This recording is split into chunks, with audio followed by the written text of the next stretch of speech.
I don't think that I've ever been in love." She stopped for a minute, and then she continued, "How will I know?" "My name is Dr. Horatio Funderby, but I am not the kind of doctor who sees sick people. I am called a doctor because I have spent many, many years studying. I studied history, and I now have an important job at the British Museum in London. Every Sunday afternoon, I walk along a path in Chelsea, on the bank of the River Thames. A lot of painters live in Chelsea. People often think that I am a painter. I look like one, and I dress like one. I have a white beard, I carry a black wooden stick, and I wear a large old hat. The hat is more than 40 years old, and I always wear it for my walks. I enjoy my walks very much. There is a lot to see and hear. Boats pass on the river. Birds cry noisily above it. Along this bank of the river, there are some old houseboats. People buy these houseboats because they like living on the water. They enjoy watching the passing boats and listening to the sounds of a busy river. They paint the boats in bright colors. One Sunday afternoon, I was standing by the houseboats, looking across the river. In the deepest water, in the middle of the Thames, I could see a beautiful white sailing ship. It was called the Poseidon. The back of the ship was a little unusual. I knew that the owner of the ship was Lord Struve. He was a great scientist who studied ocean life. Near the Poseidon were a large ship from South America and a dirty Spanish boat. Then I noticed one of the houseboats near the bank. It was called the Nareen, and it was very colourful. The boat was grey, but parts of it were painted in bright colours. The door was blue, and the large wooden cover in the floor of the front deck was bright red. There were some steps going from the boat to the bank of the river. These were painted blue, like the door. I saw a young girl trying to push back the cover. She wanted to get out, and she was halfway out of the hole, but she had a problem. She saw me. She didn't shout at me, but her mouth formed the words, "I can't open it." I hurried towards the Nareen. It was sitting on the bottom of the river, and I had to walk down the blue wooden steps over the water of the Thames. I went carefully along the deck of the boat until I reached the girl. "The new red paint has dried, and I can't open the cover," she said. "Wait a minute," I said. I used my stick to open it. A few minutes later, the girl climbed out onto the deck. She was about 20 years old. She was wearing old blue paint-covered trousers and a grey shirt. I thought that she looked quite beautiful. She looked at me with big green eyes. They were the loveliest part of her face. "Thank you," she said. "That's all right," I replied. I was glad to help. "You're a dear man," she said. "Do you know who you're like? You're like one of those older men who work in museums." "Oh, I'm sorry. That wasn't very polite." She smiled gently. But I am an old man, I said. Please don't worry. In fact, I do work at the British Museum. I'm Dr. Horatio Funderby. Oh, she said, the British Museum. She was silent for a second, and then she asked, Would you like to see my octopus?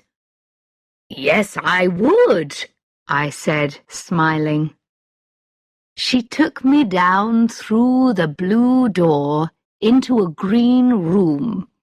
I could see a small bed, bookshelves, and paintings. Then I noticed 2 glass cases, one large and one small.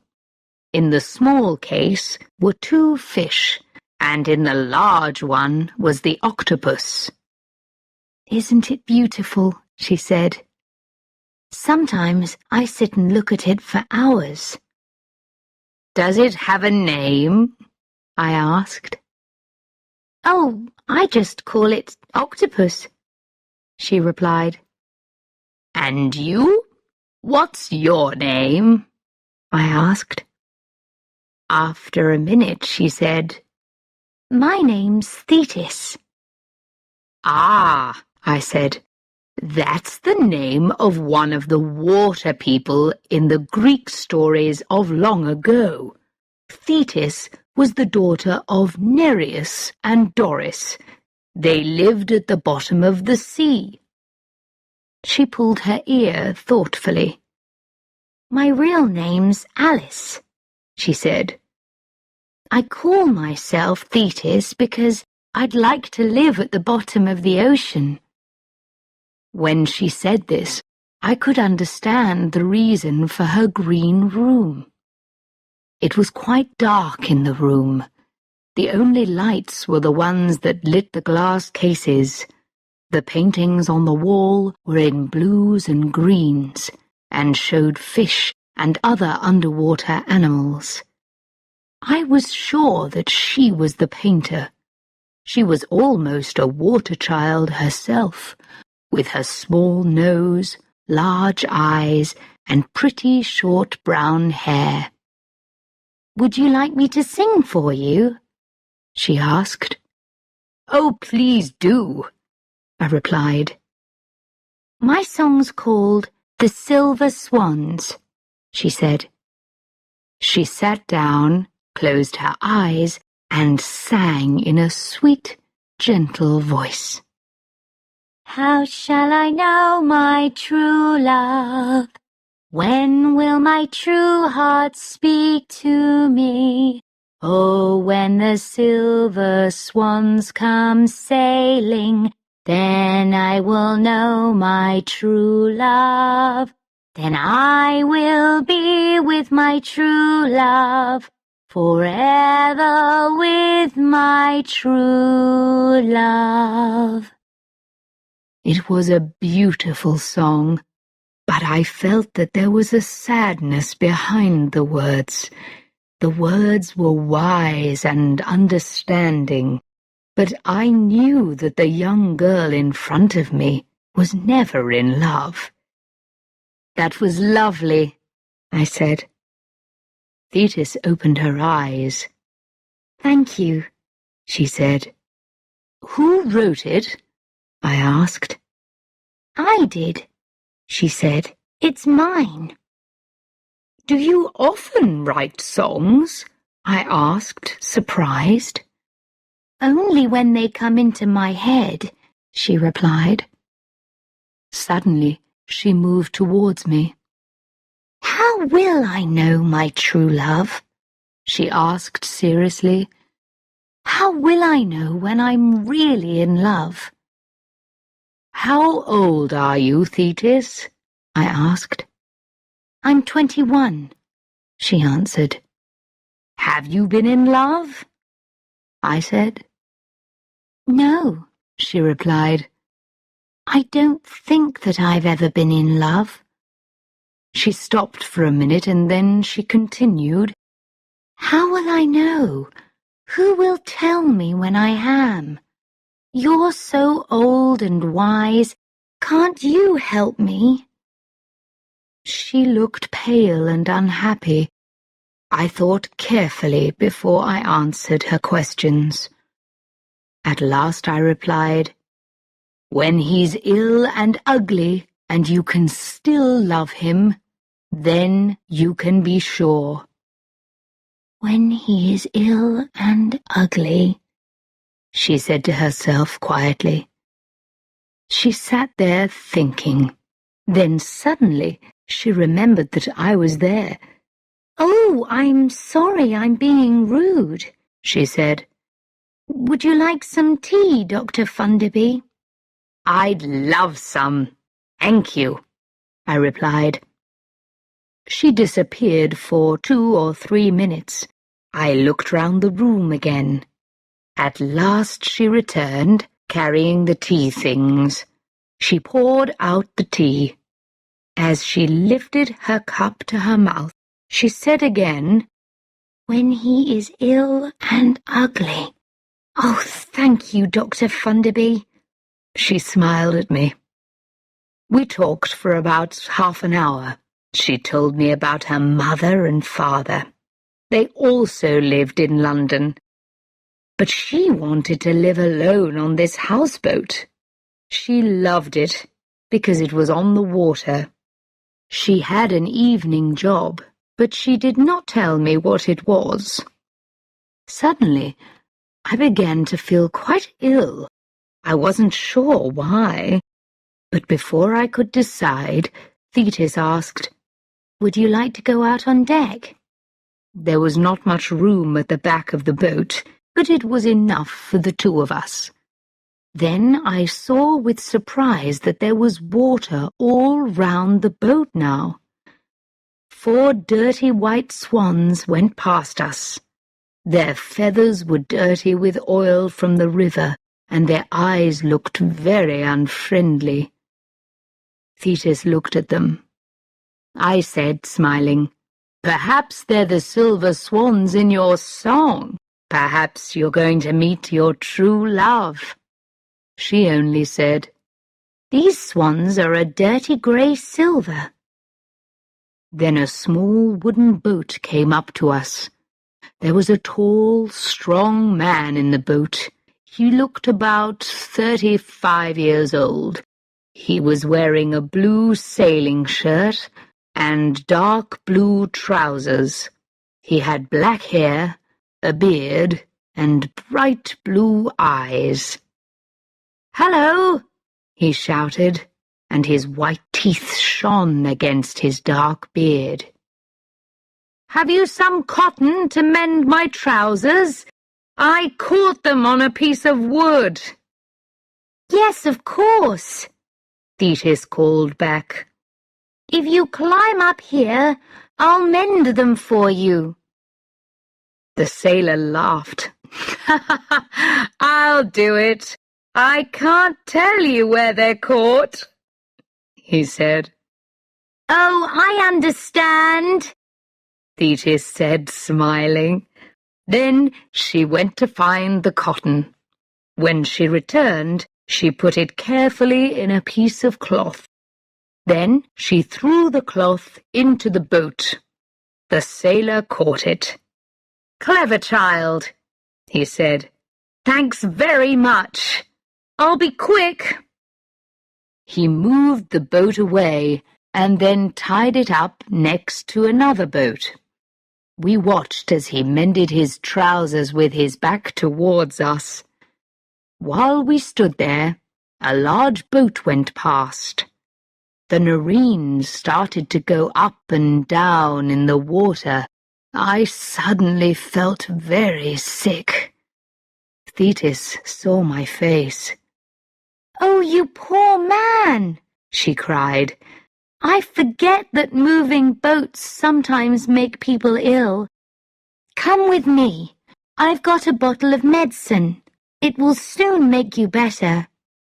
She helped me down into the green room and sat me in a chair. I was feeling very ill now. She went to a small cupboard and got a small brown bottle from it. She poured something from it into a spoon and gave it to me. "They discovered this medicine during the Second World War," she said. "Some of the sailors suffered badly in storms or when the sea was rough. You'll feel fine in a few minutes. Just sit there quietly." She went out on deck. I heard her shout to the man in the boat, "Hello again. What's your name?" "Hadley. Richard Hadley," he called back. "What's yours?" "I've heard that name before," I thought, "but I can't remember where." "Thetis," she replied. There was silence for a minute. Then he said, "Oh, that's the name of the daughter of Nereus and Doris in the old Greek stories. They lived at the bottom of the sea." He was silent again. Then I heard him call, "Where's your father?" "He isn't my father," Thetis said. "He's an old man who's visiting me. He's feeling sick, so I've given him some medicine." I heard the laugh in the sailor's voice as he shouted, "What? Sick? On that old houseboat? It's like dry land on there." Another boat passed, and the Noreen suddenly moved up and down again. But the medicine was beginning to work. "It isn't an old boat," Thetis said seriously. "It's my home, and it does move up and down a lot sometimes. You need a strong stomach." "Oh, yes, I'm sure that you do," he said. But I knew from his voice that he didn't really believe her. "Really, it's true," she continued. "Perhaps even you'll get sick one day." The sailor laughed loudly. "Who? Me? Listen, child, I've sailed every ocean and sea in the world, and in all sorts of weather, and I haven't been sick yet." I heard Thetis say, "There's always a first time. Would you like to try?" "Tell me when it gets really rough," he said. I heard his boat touch against the Noreen as he continued. "You're not as young as I thought. I'm sorry that I called you a child. Perhaps I'll try your boat sometime. Well, thanks again for the cotton." At last I began to feel better. When I went up on deck, Thetis was looking out across the river. She was watching the sailor as he went out towards the lovely white ship. "Oh," she said, "you're better." "Yes," I said. "Good," she said. "That medicine always works." Then she added, "He said some very unkind things, didn't he?" I started to say, "But wasn't he beautiful?" she continued dreamily. "He's very ill, isn't he, Dr. Funderby? And I love him even more than when he's well." I did not see my friend for some weeks. Then, on a rainy Sunday, as I walked past the houseboats, somebody called my name. "Dr. Funderby! Dr. Funderby!" I turned round. Thetis was running up the steps from the Noreen. She ran to me and said, "Dr. Funderby, what shall I do? My octopus has eaten one of his arms." I replied, "They often do that when people keep them. even when they feed them very well." "Oh," she said, "thanks for telling me that. I feel much better now." She turned and went back to her boat. As she reached the deck, I called out to her, "Did your sailor ever come back?" "Yes," she answered, and disappeared into the boat. A few days later, a friend asked me to go and see a play with him. It was called The Unwanted, and it was at Wyndham's Theatre in London. "There's a young woman in it, Alice Adams," my friend said. "She's very good, they say. One day she'll be a great actress." When the play started, I couldn't believe my eyes. The young actress was Thetis. I remembered then that her real name was Alice. So this was her evening job. It was a sad play. Thetis played a young girl who falls in love with an older man. In the end, he leaves her, and she kills herself. Thetis played the part with deep feeling and understanding. It seemed to me almost that she was the poor girl. I cried for her at the end of the play. The next Sunday, I visited her on her boat. There was now another glass case in her room. There were 2 large fish in it. She was sitting in front of the case, watching them. She got up to get the brown bottle. The boat was not moving much, but she gave me some of the medicine, and I drank it. "My dear," I said, "why didn't you tell me who you were? I was at Wyndham's last week." "I did tell you," she said. "This is the person that I am here. This is the person that I really want to be." "You played the part very well," I said. "I cried at the end. How can you put so much feeling into the part, night after night? How can you show all that pain and unhappiness if you have never been in love?" She thought for a minute, then replied, "That's the other side of me. I just do it." She saw me looking at the glass case. "He gave them to me," she said.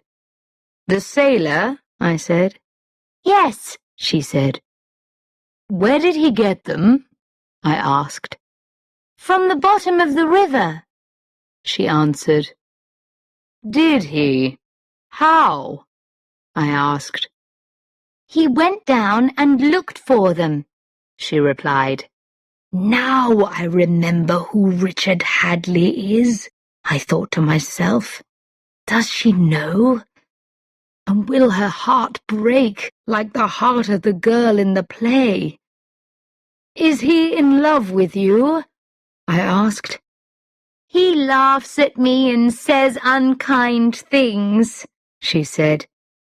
"Does that mean that he's in love?" "And you?" I asked. "Are you in love with him?" "I don't know," she cried. "I don't know, I don't know. Oh, Dr. Funderby, I hate being young." She put her head on my shoulder and started to cry. I tried to find the words to make her better. The next Sunday I went for my usual walk. It was very windy and the river was rough. When I saw the Nareen, she was moving from side to side. Thinking of Thetis, I hurried towards the boat. Her room was small, and the glass cases were not safe in bad weather. I noticed that the blue door was open, so I quickly went down the steps. When I reached the last step, I heard a deep cry from Thetis's room. I was afraid for her, and I hurried in. Richard Hadley was lying on the bed. He was very sick. Thetis was sitting on the side of the bed, holding his head in one of her arms. His skin was a grey colour, and his face was pale.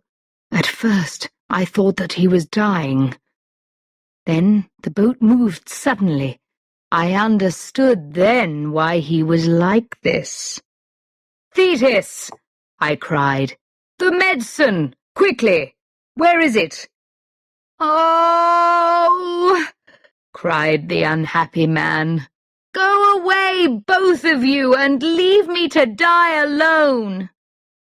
"I love him," Thetis said, happily holding his poor head in her arms. "Oh, now I know that I love him. He's very ill, isn't he, Dr. Funderby? And I love him even more than when he's well." I went to the cupboard where Thetis kept the brown bottle of medicine. It was locked. I looked at Thetis. She looked sad. "He refuses to say that he'll marry me," she said. Then she added, looking down at him, "I don't mind being a poor sailor's wife. When you sail away, I'll come with you. We can sail round the world together." I almost laughed at her words. Thetis had no idea about a sailor's life, and she had no idea who Richard Hadley was. The unhappy, weak man cried out, all right, I'll marry you. I'll do anything if you'll just go away. Please leave me to die." I was beginning to feel very ill myself, so I cried, "Thetis, you cold-hearted girl, give me the key now. How can you leave him to suffer?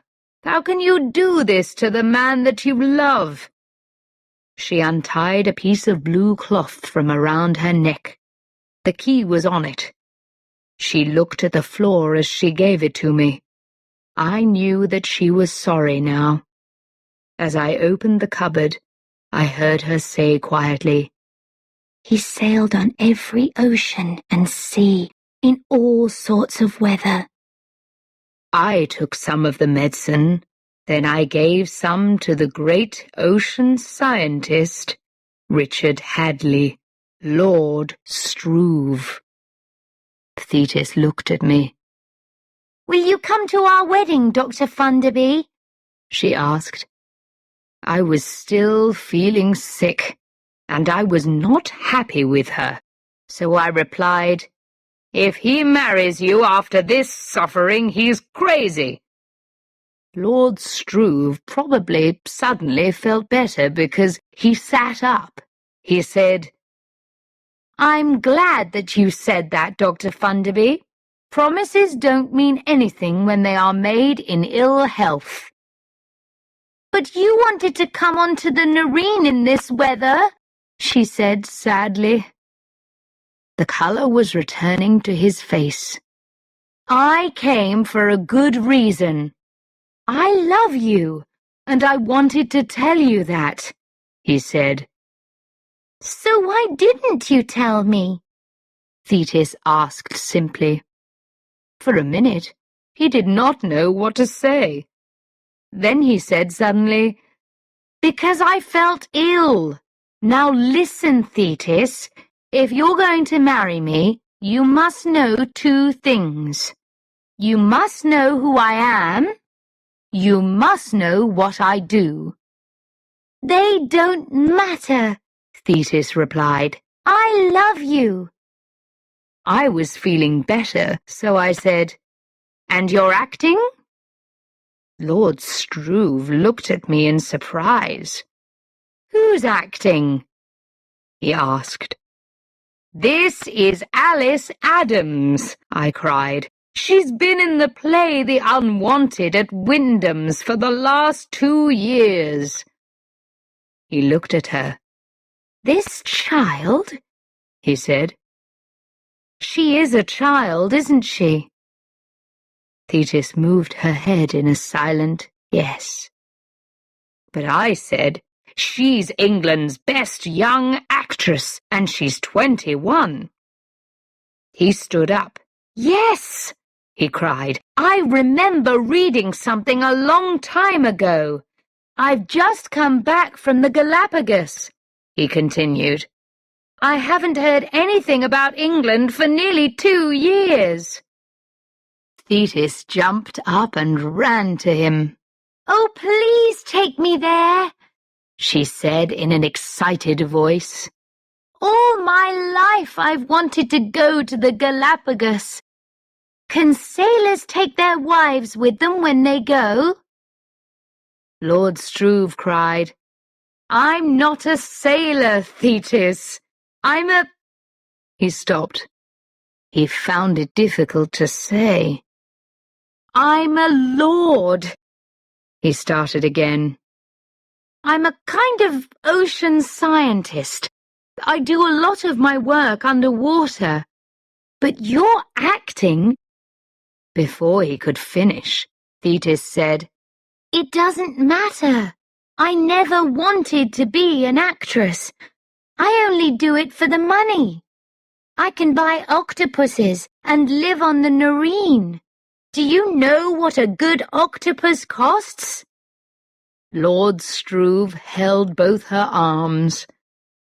Thetis, can you be serious for a minute? Do you really mean that you'll give all that away for me? Of course, she replied. More than anything in the world, I would like to walk with you on the bottom of the ocean near the Galapagos, because... She stopped for a minute, thinking. Because I'm sure that I love you. Dr. Funderby showed me that. For another minute, Lord Struve held her 2 arms, while he looked up with a very happy look on his face. He seemed unable to believe what he was hearing. And so the song of the silver swans came true. Thetis, the water child, married her lord of the sea, Richard Hadley.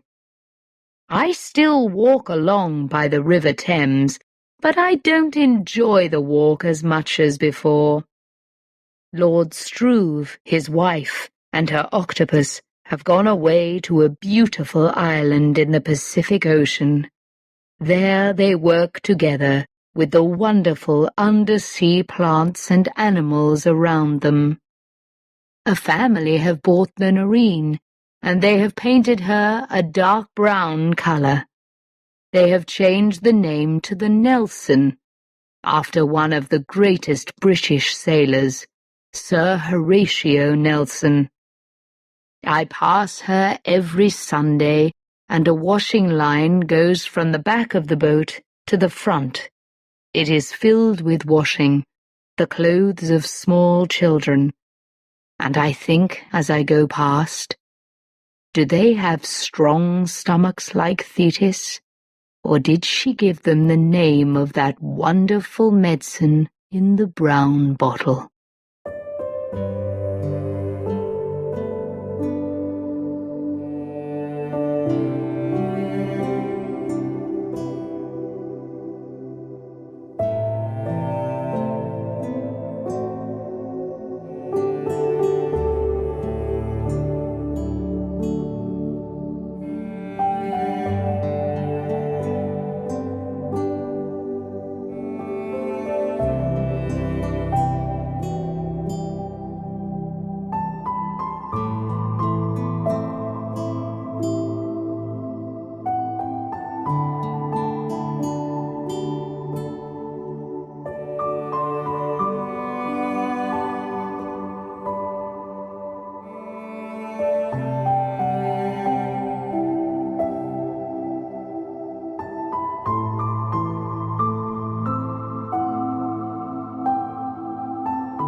you.